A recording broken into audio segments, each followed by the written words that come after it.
ونستغفره ونعوذ بالله من شرور أنفسنا ومن سيئات أعمالنا من يهده الله فلا مضل له ومن يضلل فلا هادي له أشهد أن لا إله إلا الله وحده لا شريك له وأشهد أن محمدا عبده ورسوله صلى الله عليه وسلم.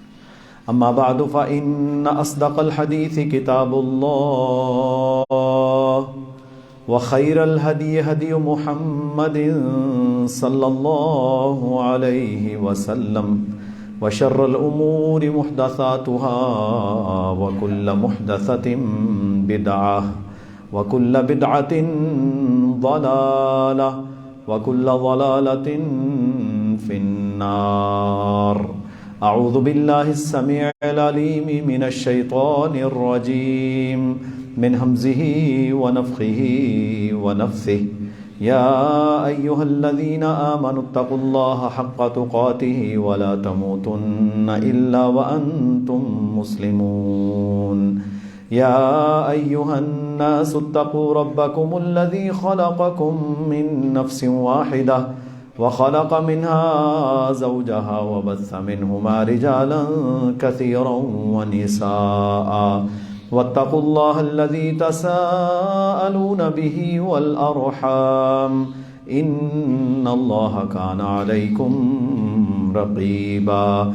يا أيها الذين آمنوا اتقوا الله وقولوا قولا سديدا يصلح لكم أعمالكم ويغفر لكم ذنوبكم ومن يطع الله ورسوله فقد فاز فوزا عظيما. رب اشرح لي صدري ويسر لي أمري واحلل عقدة من لساني يفقهوا قولي. اللهم صل على محمد وعلى آل محمد كما صليت على إبراهيم وعلى آل إبراهيم إنك حميد مجيد. اللهم بارك على محمد وعلى آل محمد كما باركت على إبراهيم وعلى آل إبراهيم إنك حميد مجيد. آج کل حکومت کی طرف سے بھی انٹرفیتھ ہارمنی کے اوپر بڑے بڑے اجتماعات کروائے جا رہے ہیں، یعنی بین المذاہب مکالمہ، مختلف ادیان کے بارے میں آپس میں ڈائلاگ، بات چیت، اس حوالے سے یہ سیمینار کرواتے رہتے ہیں. پاکستان میں جو بیرونی این جی اوز ہیں، یو ایس ایڈ ہے، یہ لوگ بھوکے مر جائیں، پیاسے مر جائیں، انہیں کوئی ٹینشن نہیں ہے، لیکن ویکسین اور پولیو اور بین المذاہب ڈائلاگ، ٹھیک ہے جی، عورتوں کے حقوق، ٹھیک ہے، اسی طرح خواجہ سراؤں کے حقوق، یہ بڑی ان کو خاص اس چیز سے چاہت ہے کہ ان کو رائٹ ملنا چاہیے. وہ سمجھتے ہیں کہ پاکستان میں کچھ تھوڑی سی چنگاری اسلام کی موجود ہے، تو ان کے اندر خواجہ سراؤں کو، عورتوں کو بس اسی طرح انہیں بھی پولوٹڈ اور گندا کر دیا جائے. تو یہ ایک تسلسل ہے. ہماری یہ ذمہ داری ہے کہ ہم ہر اس فتنے کا قرآن و سنت کی روشنی میں آپ کے سامنے تقابل پیش کریں اور آپ کو پتہ چلے کہ مسلمان کو کیا کرنا چاہیے. بین المذاہب ڈائلاگ بڑے عرصے سے ہو رہے ہیں. میں خود برطانیہ میں تھا، میں نے انٹرفیتھ ہارمنی یونیورسٹیز کے اندر ہم نے یہ سارا دیکھا ہے. اصل اس میں کیا ہوتا ہے؟ اصل میرے بھائیوں اس میں یہ ہوتا ہے کہ وہ یہ چاہتے ہیں کہ جو اسلامیات ہے نا، ہماری اسلامک سٹڈیز جو بچے پڑھتے ہیں لازمی، اسلامیات لازمی میں وہ اسلام کو نہ پڑھائیں، بلکہ عیسائیت، یہودیت، سکھزم، ہندوازم، فلاں فلاں فلاں جتنے مذہب ہیں ان سب کو پڑھائیں اور ایک چیپٹر اسلام کا بھی رکھ دیں. یعنی یہ چاہتے ہیں کہ بچوں کو مختلف مذاہب پڑھا کر یہ چوائس دے دی جائے کہ جو تم اختیار کرنا چاہتے ہو کر لو. مجھے یہ بتائیں اس سے بڑا کوئی کفر ہے کہ ہم بچہ ہمارا اور ہم اسے سکھزم پڑھائیں؟ او بھائی بات یہ ہے رب العالمین جو اس کائنات کا خالق اور مالک ہے. دیکھیں ہم تو بھائی نبیوں کی دعوت پر چلنے والے لوگ ہیں, ہمیں کوئی غرض نہیں ہے کسی سے. انبیاء علیہم الصلاۃ والسلام پورے معاشرے پوری حکومتیں ان کے سامنے کھڑے نہیں ہوئے. ابراہیم علیہ السلام کے خلاف کون نہیں تھا؟ باپ بھی, حکومت بھی, رشتہ دار بھی, خاندان برادری بھی, جلایا, سارا کچھ کرنے کی کوشش کی. کیا انہوں نے اسلام پر کمپرومائز کیا؟ محمد رسول اللہ صلی اللہ علیہ وسلم نے جب دعوت اپنی عام کیا نا, مکمل پورے جوبن پر جب مکہ میں دعوت پہنچی ہے, تو میرے بھائیوں آپ کے سگے رشتہ دار تھے, قریشی, ہاشمی, بنو امیہ کے لوگ, بنو عبد مختلف لوگ, وہ قبیلے بڑے ان کے سردار چودھری, وہ اللہ کے نبی علیہ الصلوۃ والسلام کے پاس گئے اور انہوں نے جا کر, بابے سڑنا, ان بزرگوں نے جا کر کہا پتر اگر آپ یہ چاہتے ہو نا کہ آپ کو دنیا کا مال چاہیے, سارا مال آپ کا, اگر آپ یہ چاہتے ہیں کہ ہم سردار بنائیں, ہم سارے عرب کا آپ کو سردار بنا دیتے ہیں, سارے عرب کا. اگر آپ یہ چاہتے ہیں کہ آپ کی کسی کے ساتھ شادی ہو, ہم عرب کی سب سے خوبصورت عورتوں سے آپ کا نکاح کروا دیتے ہیں. اچھا بھائیوں, میں یہاں آپ سے سوال کرتا ہوں, ان 3-4 چیزوں کے علاوہ بندہ کیا چاہتا ہوتا ہے؟ پیسہ, قیادت, حکومت اور عورت. اور کوئی کی چاہیے کسی نے؟ جس کو یہ نہیں چاہیے یا وہ ان کو پریورٹی نہیں دیتا اور اس کی پریورٹی اسلام ہے, تو پھر یہی ایمان ہے کہ وہ کہتا ہے نہیں بھی یہ چیزیں اپنی جگہ پر. اب اللہ کے نبی صلی اللہ علیہ وسلم کو انہوں نے یہ آفر کی اور انہیں یہ لگتا تھا کہ شاید کوئی ایسا مسئلہ ہوگا. اب دیکھ لیں ہمارے ہاں سیاسی پارٹیاں 15 سیاسی پارٹیاں نہیں مل جاتی, حالانکہ یہ ظالم ایک دوسرے کے دشمن ہیں. یہ پہلے ایک دوسرے کی ماں, بہن, بیٹی سب کی عزتیں تاراج کر چکے ہیں, آج اکٹھے بیٹھے ہوئے ہیں. وجہ کیا ہے؟ مفادات, ہوس اقتدار. تو وہاں یہ کام نہیں ہے. اسلام میں ایسی کوئی ہوس اقتدار, ایسا معاملہ نہیں ہے. اب اللہ کے نبی صلی اللہ علیہ وسلم کے پاس جب وہ آئے, آپ صلی اللہ علیہ وسلم نے ان کی بات کو سنا. یہ ہمارا جو انٹرفیتھ کرتے ہیں نا, انٹرفیتھ ہارمنی, بین المذاہب, ہم آہنگی ہیں جی. ہم آہنگی کیا ہے؟ ہم آہنگی سے مراد تیرا زنا, تیری بدکاری, تیری ہومو سیکشوالٹی, تیری شراب, تیری بدکاریاں, یہ ہم تو اپنے گھروں میں داخل نہیں ہونے دیں گے. یہ کیسی ہم آہنگی ہے؟ ہارمنی, ہم ایسی ہارمنی کو نہیں مانتے. لیکن اللہ کے نبی صلی اللہ علیہ وسلم سے انہوں نے بات کی. آپ نے کیا فرمایا تھا؟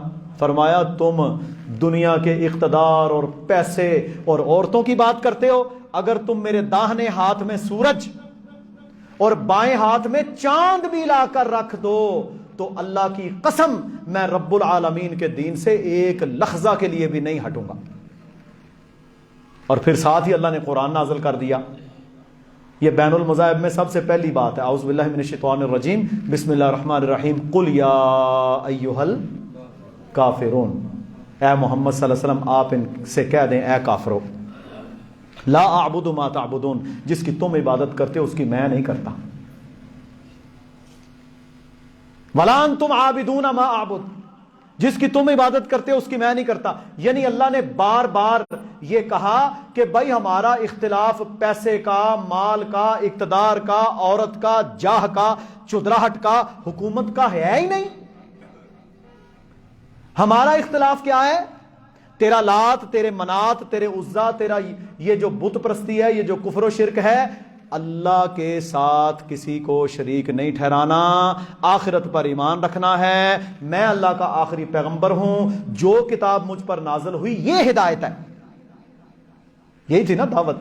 اچھا پھر آخر میں نا انہوں نے پھر باتیں کی. اب رشتہ دار تھے, آپ کے چچے تھے, تائے تھے, پھر باتیں کی, نہیں کوئی مسئلہ نہیں, تو پرانا, جس طرح ہمارے ہاں لوگ کسی کو جناب نکالتے ہیں. آخر میں اللہ نے آیت نازل کی, فرمایا لکم دینکم ولی دین. اے میرے سچے پیغمبر آپ ان سے کہہ دیں تمہارا دین تمہارے لیے, میرا دین میرے لیے. یہ ہے انٹرفیتھ ہارمنی کی بنیاد ہمارے اسلام میں. آپ آگے آئیں.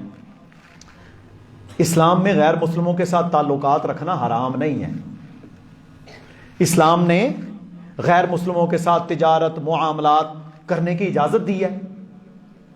اللہ کے نبی صلی اللہ علیہ وسلم نے بھی ان کے ساتھ تجارت کی ہے، آپ نے ان کی دعوتیں بھی قبول کی ہیں، یہ سارا احادیث کے اندر موجود ہے۔ قرآن مجید میں اللہ رب العالمین نے کیا فرمایا؟ اب ہمارے ہاں انٹرفیس جو ڈائلاگ ہوتا ہے نا، اس میں میرے بھائیو ڈائلاگ شالاگ والی ہوتا ہے، یہ سارا کیا ہوتا ہے؟ وہ اپنی باتیں بیان کرتے ہیں کہ جی ٹیررزم ٹیررزم ٹیررزم، وہ ٹیررزم سے آغاز ہوتا ہے اور دہشت گردی پر اختتام ہوتا ہے۔ اصل میں ہمارے جو لبرل مسلمان ہیں نا، سیکولر مسلمان، یہ اندر سے مان چکے ہیں کہ نہیں گل تو ٹھیک ہے، مسلمان ہی ٹیررسٹ میں، یہ بات مان چکے ہیں۔ حالانکہ میرے بھائیوں اسلام ٹیررزم نہیں ہے،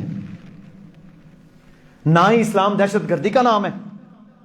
کوئی مسلمان اگر دہشت گردی کرتا ہے تو اسلام کی غلطی ہے، کوئی عیسائی اگر ٹیررزم کرتا ہے تو عیسائیت کی غلطی ہے؟ نہیں، ہم تو نہیں کہتے۔ اب دیکھ لیں ان کے اندر کیسے کیسے ٹیررسٹ ہیں غیر مسلموں کے اندر۔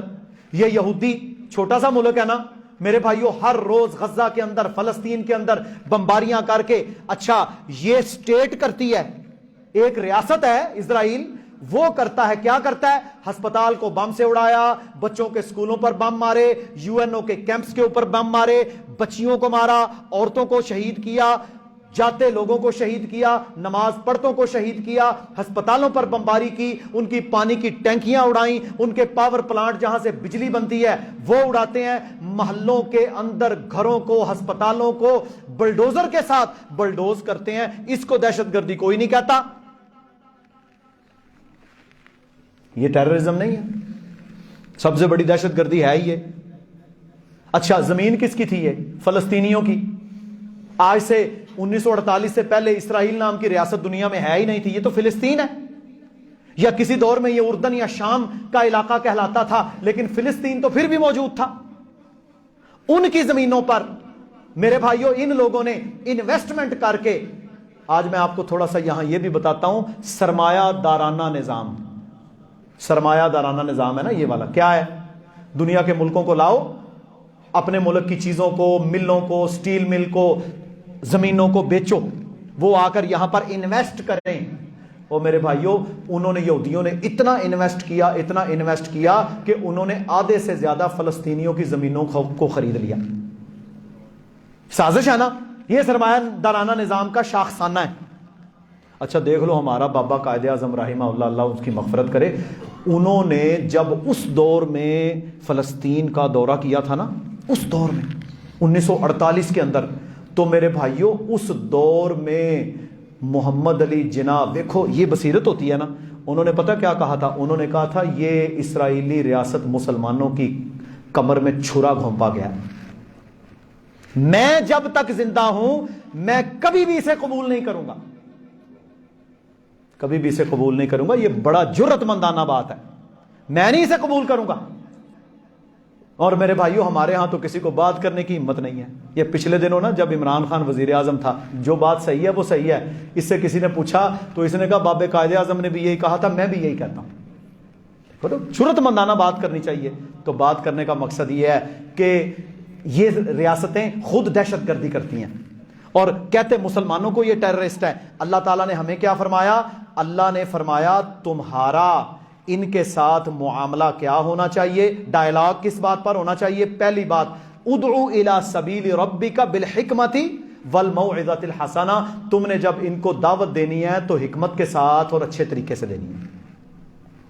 تبلیغ کسی کو کرنی ہو تو کردار کی تبلیغ ہوتی ہے۔ جب تک آپ کا کردار، آپ اچھے خلق کے ساتھ ان کو دعوت نہیں دیں گے، گالی نکال کے یا اس کو برا بھلا کہہ کے، تو تبلیغ نہیں ہوتی۔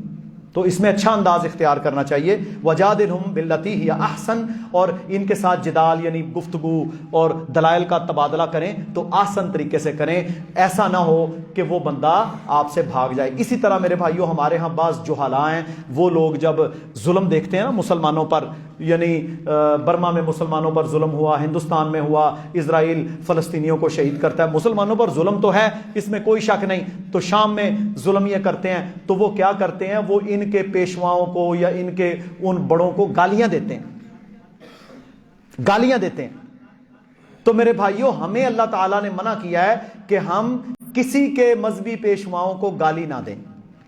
اچھا ایک یہاں پر نا اور چیز سمجھ لیں، ہمارے لیے تو معاملہ ہی بڑا سخت ہے.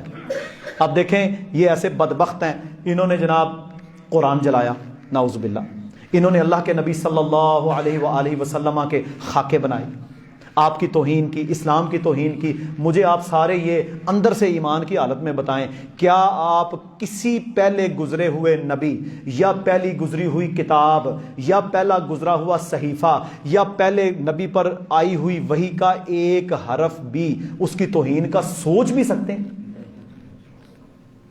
کیا آپ کو یہ پتا ہے کہ اگر آپ نے کسی نبی پر اترے ہوئے ایک حرف کی بھی توہین کی, آپ آٹومیٹیکلی محمد صلی اللہ علیہ وسلم کے منکر کہلائیں گے, کیونکہ ہمیں یہ حکم ہے. اس لیے بھائی مسلمان اسلام والا تو وہ ہے جو سارے نبیوں کو مانتا ہے. ہم تو حضرت عیسیٰ علیہ الصلوۃ والسلام کی توہین کا سوچ بھی نہیں سکتے, سوچ بھی نہیں سکتے. اور ان کی جو تعریف شدہ کتابیں ہیں نا, بائبل ہے, نیو ٹیسٹامنٹ ہے, اولڈ ٹیسٹامنٹ ہے, جو بھی ان کی کتابیں ہیں, ہم تو ان کتابوں کی توہین بھی حرام سمجھتے ہیں. کیوں؟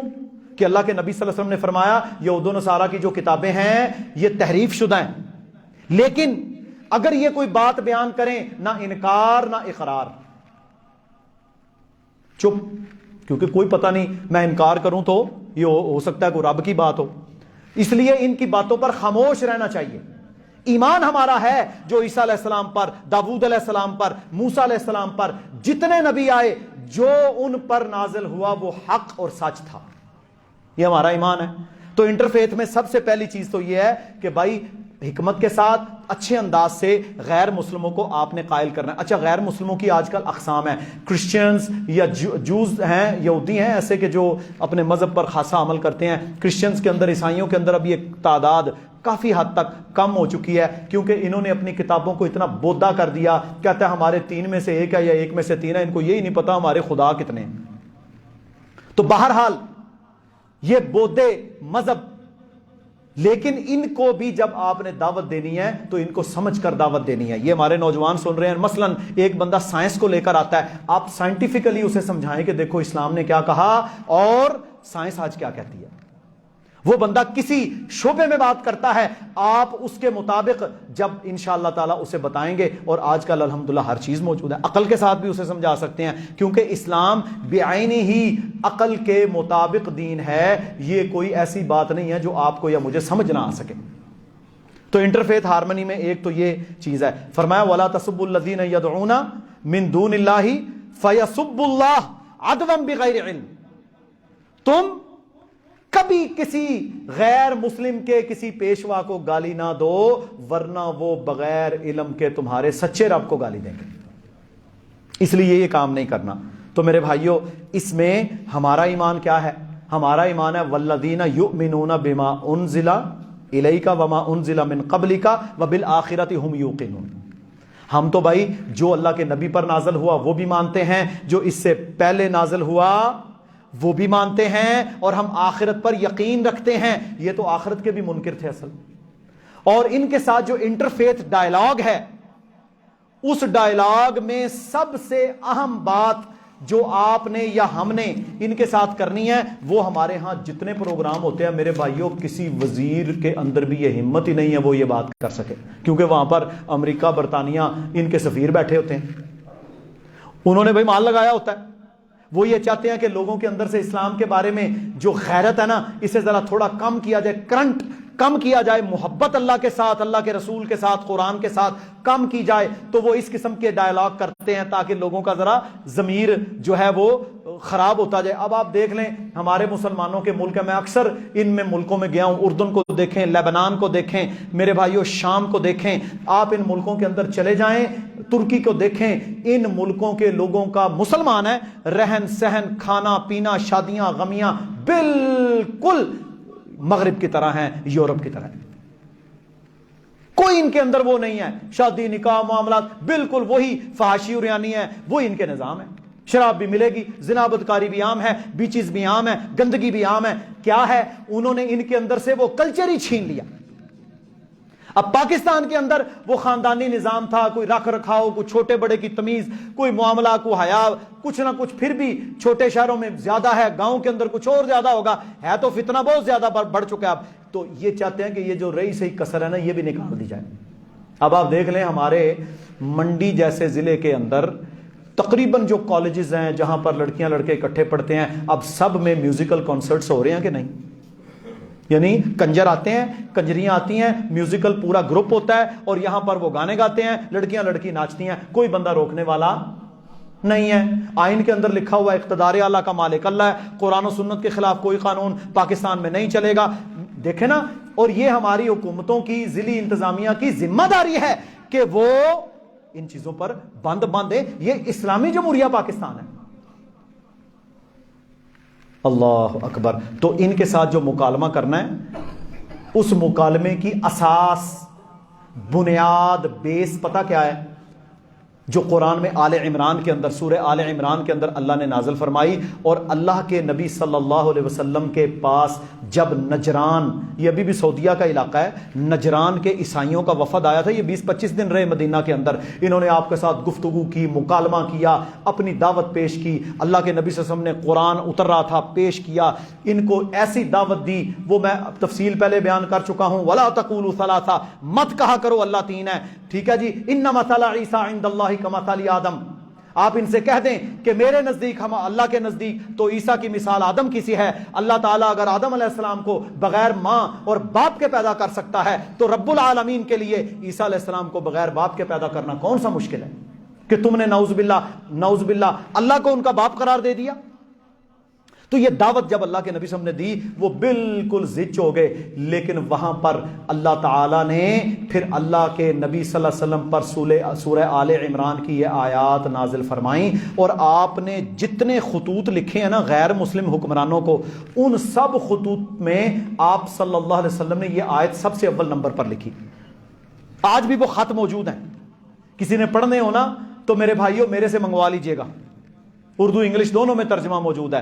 وہ خطوط جو نبی اکرم صلی اللہ علیہ وسلم نے اس وقت کے مقوقس کو لکھا، حبشہ کے حکمران کو لکھا، قیصر روم یعنی عیسائیوں کے بادشاہ کو لکھا، ہرکلس اس کا نام تھا، کسرا کو لکھا جو فارس کا بادشاہ تھا، سب کو خط لکھے. اور ان خطوں میں یہ نہیں لکھا جس طرح ہمارے یہ کیا لکھتے ہیں خط میں کہ جی ہمارے پیسے ختم ہو گئے ہیں، ہمیں پیسے دے دو، یہ مانگتے ہیں نا بھی. نا، آپ صلی اللہ علیہ وسلم نے کوئی ایسی بات، وہ خط پتہ کیا تھے؟ میں آپ کو ان کا متن سناتا ہوں.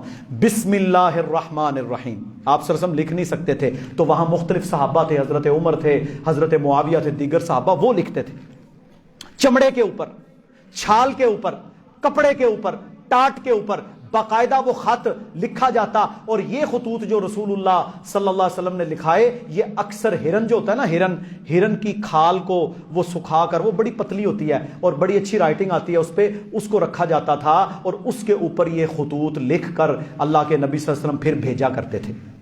تو اس کے اوپر کیا لکھتے؟ بسم اللہ الرحمن الرحیم. یہ انٹرفیس بین المذاہب مکالمہ تو یہ ہے، بسم اللہ الرحمن الرحیم، سلام علی من اتبع الہدا، سلامتی اس پر جو ہدایت کی پیروی کرے. یہ نہیں کہا کہ تم پر سلامتی ہو. تم پر سلامتی کب؟ جب تم اللہ کی بات مان لو گے. یہ اللہ کے نبی علیہ الصلوۃ والسلام کا عمل ہے. سلام علی من اتبع الہدا. اس کے بعد لکھتے کہ یہ میں محمد صلی اللہ علیہ وسلم اللہ کے رسول کی طرف سے ہرقل عظیم الروم، اس کو خط لکھا جا رہا ہے. اور اللہ کے نبی صلی اللہ علیہ وسلم لکھتے تھے اسلم، اسلام قبول کر لو، تسلم، بچ جاؤ گے. اب اس کے دو مطلب ہیں، ایک دنیا میں بچ جاؤ گے. ظاہر ہے ایک خط میں یہ تک بھی لکھا کہ اگر آپ نے اسلام قبول، کیونکہ وہ ظلم بھی کرتا تھا، اسلام قبول کر لیا آپ ہمارے بھائی ہو، آپ کے رائٹس ہمارے جیسے ہیں، گورے کالے کی کوئی تمیز نہیں. لیکن اگر ظلم و جبر نہ چھوڑا تو پھر ہمارے گھوڑوں کے قدم آپ کی زمینوں کو روم دیں گے، کیونکہ ظلم اور جبر اسلام نہیں مانتا. تو بہرحال فرمایا اسلم، اسلام قبول کر لو، سلامتی ہے، یہ بچ جاؤ گے، دنیا میں بچ جاؤ گے، آخرت میں بچ جاؤ گے. عذاب سے بچ جاؤ گے۔ اور اس کے بعد فرمایا اللہ تعالیٰ کا فرمان، قل،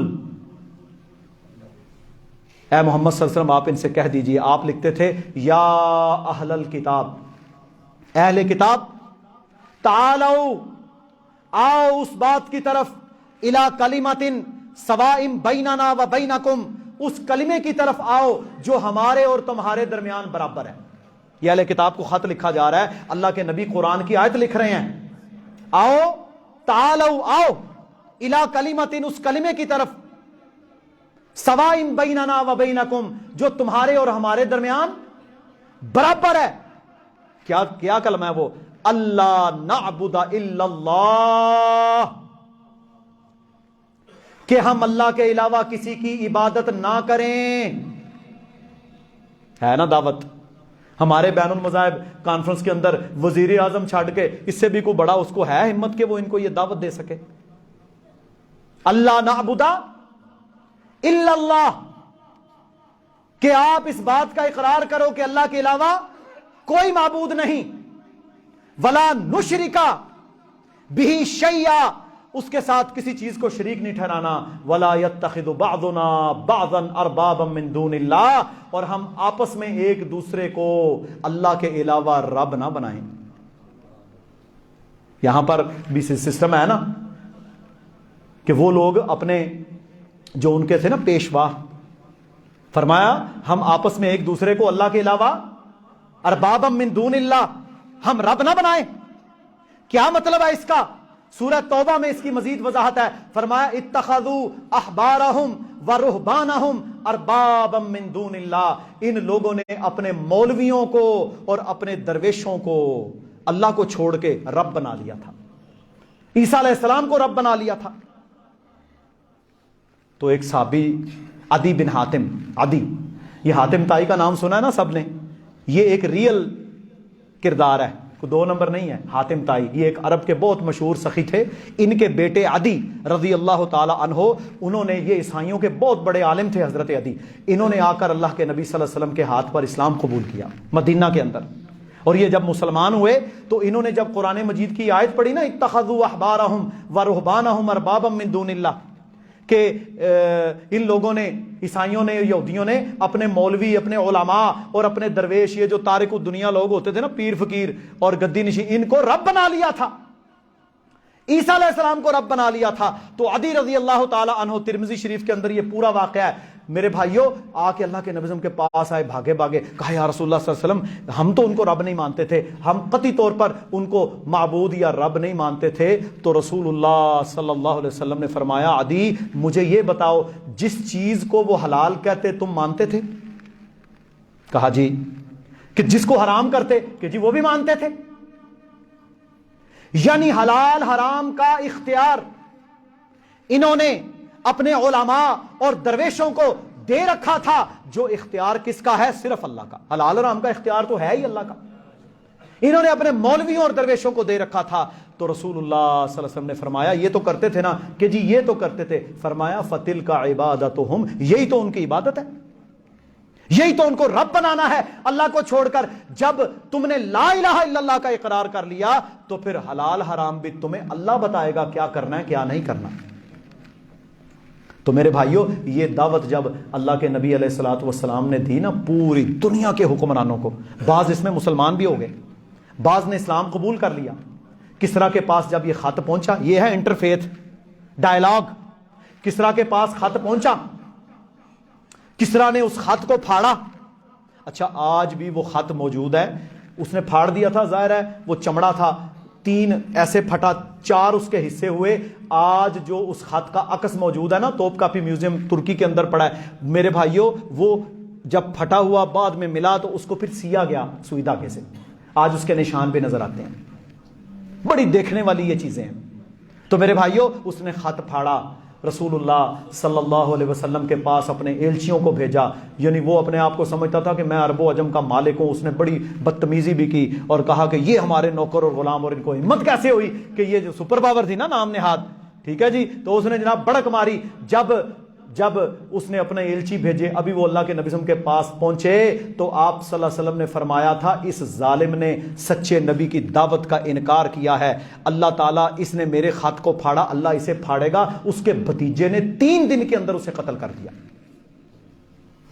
ان ایلچیوں کو اللہ کے نبی نے کہا کہ جاؤ تمہارے اس بادشاہ کو جس نے اللہ کا پیغام ماننے سے انکار کیا ہے اس کے بھتیجے نے قتل کر دیا ہے۔ تو میرے محترم بھائیوں جب وہ پہنچے تو واقعہ ایسے ہی تھا۔ پھر حضرت عمر رضی اللہ تعالیٰ عنہ کے دور میں اللہ اکبر، عراق اور ایران کے آتش کردوں کو اللہ نے ٹھنڈا کروا دیا، وہاں پر توحید کی فضائیں، اور میرے بھائیوں توحید آئی، اسلام آیا، یہ رب کا نظام ہے۔ تو انٹرفیتھ میں سب سے بنیادی چیز کیا ہے کہ آپ نے ایمان پر کھڑے رہنا ہے۔ یہ کوئی مراد نہیں ہے کہ اپنا دین بھی چھوڑ دو۔ اب وہاں پر میرے بھائیوں یہ پتہ کیا ثابت کرنے کی کوشش کر رہے تھے ہماری حکومت، پیسے دلانے نے یہ ثابت کرنے کی کوشش کر رہے تھے کہ جی یہاں پر بہت سارے لوگوں کو جبرن مسلمان کیا جاتا ہے۔ وہ عبد الوارث گل، اللہ تعالیٰ اسے جزائے خیر دے، بھائی ہمارا مسلمان ہوا عیسائیت سے، اس نے اپنا ادارہ بنایا ہوا ہے، بڑے بندوں کو اس نے مسلمان کیا۔ اس کا خطاب تھا، بعض 2-3 خواتین کا خطاب تھا جو مسلمان ہوئی ہماری بہنیں، تو اس کو بات ہی نہیں کرنے دی گئی،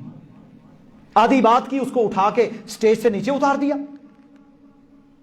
اس نے بعد میں بیان دیا، کہتا ہے صرف مجھے اس لیے اتارا گیا کہ میں وہاں پر یہ بتا رہا تھا لوگوں سن لو، غیر مسلموں، باہر کی NGO سن لو، میں اپنی آزاد مرضی سے اسلام میں آیا ہوں، میرے اوپر کوئی زور و زبر نہیں ہے، کوئی زبردستی میرے اوپر کسی نے نہیں کی۔ اسے بیچارے کو اتار دیا۔ اب آگے سنیں، مسند امام احمد ابن حنبل کی حدیث ہے۔ میرے بھائیوں میں نے جب یہ کل حدیث پڑھی نا، پہلے بھی پڑھی ہوئی ہے لیکن کل دوبارہ پڑھی، تو میں نے اسے 2-3 بار پڑھا۔ آپ بھی سنیں، اللہ کے نبی کی سچی بات ہے اور یہ اٹل ہے، رسول اللہ کی بات اٹل ہے، حدیث بالکل صحیح ہے۔ امام احمد صحیح سند کے ساتھ اپنی مسند کے اندر اسے لے کر آئے ہیں، اور میرے محترم بھائیوں اس حدیث کے راوی ہیں سیدنا تمیم داری رضی اللہ تعالی عنہ، یہ بھی عیسائی سے مسلمان ہوئے تھے، اور یہ تمیم داری وہ ہیں جن کا بحری جہاز گم گیا اور وہ 1 مہینہ تک ہچکولے کھاتا رہا، صحیح مسلم میں یہ واقعہ ہے، اور پھر وہ ایک جگہ پر جا کر لگا، اور وہ آگے گئے تو وہاں جساسا تھا، ایک جانور تھا بڑے بڑے بالوں والا، آگے دجال ان کو ملا جس کو سنگلوں کے اندر باندھ کے رکھا ہوا تھا، اور اس نے پھر پوچھا، اس نے کہا وہ آخری نبی آ گیا؟ کہا جی میں نے بھی سنا ہے وہ کھجوروں کی بستی میں آئے گا۔ یہ ایک لمبا برل دجال کا واقعہ پہلے بھی ہم بیان کر چکے ہیں، تو وہ دجال کا واقعہ انہوں نے بیان کیا۔ یہ عیسائی تھے، یہ اس وقت مسلمان ہونے کے لیے آ رہے تھے، حضرت تمیم داری رضی اللہ تعالیٰ عنہ۔ تو یہ حدیث ہے، کیا فرماتے ہیں؟ کہتے ہیں میں نے سنا اللہ کے نبی صلی اللہ علیہ وسلم نے فرمایا یہ دین ہر اس جگہ پہنچ کر رہے گا جہاں دن اور رات جاتے ہیں۔ یہ دین اسلام ہر اس جگہ پر پہنچ کر رہے گا جہاں دن اور رات ہے۔ اللہ تعالیٰ کوئی کچا کوئی پکا گھر نہیں چھوڑے گا جہاں پر اس دین کو داخل نہ کر دے، خواہ اسے عزت کے ساتھ قبول کر لیا جائے، خواہ ذلت کے ساتھ۔ ذلت کے ساتھ قبول کرنے والے کون تھے؟ منافقین، دشمنان اسلام، وہ یہودی جو اندرون خانہ سمجھ گئے تھے کہ اللہ کے نبی سچے پیغمبر ہیں لیکن نہیں مانا، تکبر میں رہے۔ یہ وہ ان لوگوں کا ذکر ہے، فرمایا ذلت کے ساتھ بھی قبول کر لیں گے پھر، اور ذلت وہی ہوگی جس سے اللہ کفر کو ذلیل کرے گا۔ تمیم داری بیان کرتے ہیں میں نے یہ عزتیں اور ذلتیں اپنے خاندان میں دیکھی، وہ عیسائی تھے نا، میں نے یہ عزت اور ذلت اپنی فیملی کے اندر دیکھی کہ جو مسلمان ہوا اسے شرافت بھی ملی، عزت بھی ملی، غلبہ بھی ملا، سکون بھی ملا۔ یہ صحابی آگے بیان کر رہے ہیں، اور جنہوں نے اسلام نہیں قبول کیا ان کے لیے میں نے دنیا میں دیکھا کہ سوائے رسوائی کے اور جزیہ دینے کے کچھ نہیں تھا۔ یہ اسلام کا میرے بھائیوں مزاج ہے۔ آج کیا ہوا؟ آج یہ ہوا کہ اسلام والے اپنے دین کے بارے میں معذرت خواہ نہ ہو گئے. دیکھیں آپ کو فخر ہونا چاہیے نا، فخر نہیں ہے دین پر، محبت وہ نہیں ہے جو ہونی چاہیے. فتنہ، پروپیگنڈے، ایمان کی کمزوریاں، اللہ اس کے رسول کے وعدوں پر ایمان اور یقین نہ ہونے کے برابر. جس کی سنی اس کے پیچھے، قرآن و سنت کے ساتھ تمسک کوئی نہیں، اللہ کے دین کے ساتھ تمسک کوئی نہیں، اللہ کے وعدوں پر یقین کوئی نہیں، ظاہری چیزوں کے اوپر چیزوں کو دیکھنا، ٹٹولنا، کمپیریزن کرنا، یہ نہیں چلے گا. انٹرفیتھ کے اندر، بین المذاہب کے اندر سب سے بڑی چیز یہ ہے کہ اللہ کے سچے دین کی دعوت ان تک پہنچائی جائے. یہ آپ کا حق ہے، پھر آپ یہ مکالمہ کر کے کامیاب ہوں گے. اور باقی رہ گیا مسئلہ آپ وہ کافر، لا ینہاکم اللہ عن الذین لم یقاتلوکم فی الدین ولم یخرجوکم من دیارکم ان تبروہم وتقسطوا الیہم. فرمایا اللہ رب العالمین تمہیں ان کافروں کے ساتھ تعلق رکھنا، کاروبار کرنا، معاملات کرنا اس سے روکتا نہیں ہے جنہوں نے دین میں تم سے لڑائی نہیں کی، تم کو گھروں سے نہیں نکالا. اللہ تمہیں اچھا سلوک کرنے سے نہیں روکتا ان کافروں کے ساتھ، کیونکہ انصاف کا حکم ہے اسلام میں، تم انصاف کرو. ہاں جن لوگوں نے تم سے دین کے بارے میں وہ لڑے، کفر تم پر مسلط کرنا چاہا، تمہیں گھروں سے نکالا، ظلم اور جبر کیا، ان کے ساتھ تم تعلق نہ رکھو. تو یہ اسلام ہے جو کہ انتہائی بیلنس دین ہے. اور میرے محترم بھائیوں، یہ دین بنیادی طور پر پوری انسانیت کے لیے ہے. اللہ کے نبی پوری انسانیت کے لیے ہے، بشیر بھی ہیں، نذیر بھی ہیں، خوشخبریاں سنانے والے بھی، ڈرانے والے بھی. آج بھی اگر دنیا یہ چاہتی ہے کہ دنیا میں امن اور آشتی آ جائے تو انہیں آخری نبی کی بات کو ماننا پڑے گا صلی اللہ علیہ وسلم. اس کے علاوہ کوئی چارہ نہیں ہے. یہ بین المذاہب ڈائلاگ اور مکالمہ اگر ہو تو میرے محترم بھائیوں، اس میں سب سے پہلی بات یہ ہے کہ مسلمان کو اپنا کردار سیدھا کرنا پڑے گا. جب مسلمان اپنا کردار صحیح کرے گا پھر وہ دعوت دینے کے قابل ہوگا. تو اللہ رب العزت ہم سب کو سمجھنے کی اور عمل کرنے کی توفیق عطا فرمائے. غیر مسلموں کے تعلقات کے حوالے سے اکثر لوگ یہ سوال کرتے رہتے ہیں، اس لیے میں نے یہ بات آپ کے سامنے کی تاکہ بات سمجھ آ جائے اور حقیقت واضح ہو جائے. اس میں ایک سوال بڑا یہ کیا جاتا ہے، جی ہم غیر مسلم جگہوں پر ہیں تو کیا ہم غیر مسلم یا ہندو یا یہودی یا عیسائی ان کے ساتھ بیٹھ کر کھا سکتے ہیں؟ بھائی اگر کھانا طیب اور پاک ہو، اگر کھانا طیب اور پاک حلال ہو تو آپ کھا سکتے ہیں، اور اگر کھانا حرام ہو اور اس جگہ پر شراب پیش کی جا رہی ہو پھر وہاں بیٹھنا بھی حرام ہے. اسی طرح کوئی ایسا برتن جو غیر مسلموں نے استعمال کیا ہو، یہ اللہ کے نبی سے پوچھا گیا صلی اللہ علیہ وسلم کہ جی غیر مسلموں کے برتن، ہم حبشہ میں گئے وہاں ان کے برتن تھے، پیالے تھے، تو فرمایا تم دھو کر انہیں استعمال کر سکتے ہو کیونکہ پانی پاک کرنے والا ہے، دھو کر استعمال کر لو. پھر ہمارے ہاں شرط کرتے ہیں، آپ نے دیکھا ہوا ہے، دوسرا کلمہ پڑھو جی، شرط کرو بھائی بسم اللہ پڑھ کے پانی سے دھو لیں یہی کافی ہے. یہ شرط کرنے کی کوئی دلیل قرآن و سنت میں نہیں ہے. تو اسے مسلمان کر رہے ہو کلمہ پڑھا کے، بسم اللہ پڑھ کے آپ پانی سے صاف کر دیں اسے، تو غیر مسلموں کے ساتھ کھایا جائے. اسی طرح غیر مسلموں کے ہاتھ کا بنا ہوا کھانا بھی اگر حلال اور پاک ہو. وہ دیکھو نا جی، پوری دنیا، یورپ، امریکہ اور غیر مسلموں کے ممالک کے اندر کتنے لوگ رہ رہے ہیں. آپ کے سعودیہ کے اندر جتنا مکھن، پنیر، دودھ آ رہا ہے یہ سارا ڈنمارک اور ہالینڈ سے آتا ہے. اچھا وہ المرائی اور فلاں وہ سارا مکھن جو ہے اس کو کون نکالتا ہے؟ ادھر انگریز ہی ہے نا، وہ نکال کر پیک کر کے. تو جو چیز حلال ہے اور طیب ہے وہ کھا سکتے ہیں. رسول اللہ صلی اللہ علیہ وسلم نے یہودیہ عورت کی دعوت قبول کی خیبر کے اندر. آپ صلی اللہ علیہ وسلم نے کھانا کھایا، اس کے اندر زہر ملا ہوا تھا، 2-3 صحابہ شہید بھی ہوئے. یعنی یہ واقعہ بالکل صحیح بخاری میں موجود ہے. لیکن اس میں شرط کیا ہے؟ حلال ہو، طیب ہو، اور وہ کافر ایسا نہ ہو جو تمہارے دین کے بارے میں بغض اور نفرتیں اور تشدید رکھنے والا ہو، عام کافر ہو. اسی طرح حلال ہو، طیب ہو. ہاں اگر کھانا حلال اور طیب ہے لیکن وہاں پر شراب وائن استعمال کی جا رہی ہے تو پھر وہاں پر بیٹھنا بھی حرام ہے، کیونکہ اللہ کے نبی علیہ الصلوۃ والسلام نے فرمایا شراب پینے والے پر، شراب پلانے والے پر، اٹھانے والے پر، جس جگہ پر پیش کی جائے، بنانے والا، اس کو سرو کرنے والا، ان سب پر اللہ کی لعنت ہے، پھر نہیں بیٹھنا۔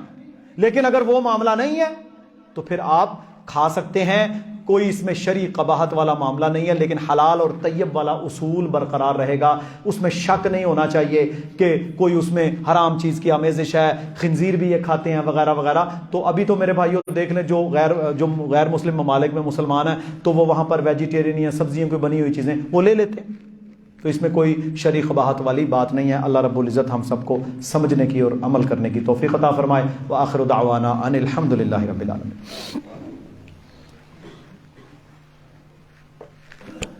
ان الحمد للہ نحمده ونستعینه ونستهدی ونعوذ باللہ من شرور انفسنا وسیئات اعمالنا من يهده الله فلا مضل له ومن يضلل فلا هادي له اشهد ان لا اله الا الله وحده لا شريك له واشهد ان محمدا عبده ورسوله صلوات الله وسلام علیہ اما بعد۔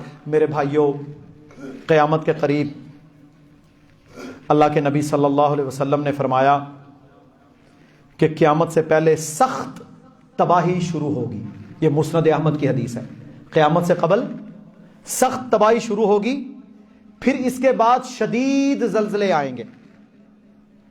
ترکی کے اندر اور شام اور اس کے قریبی علاقوں کے اندر تقریباً 7.8 کا یہ شدید زلزلہ آیا، اور میرے بھائیوں عمومی طور پر جو زلزلے آتے ہیں یہ 5 سے 7 8 سیکنڈ پر محیط ہوتے ہیں، صرف 5 6 7 سیکنڈ۔ 2005 کا زلزلہ جو پاکستان میں آیا وہ 5 سیکنڈ کا تھا، کتنی تباہی ہوئی۔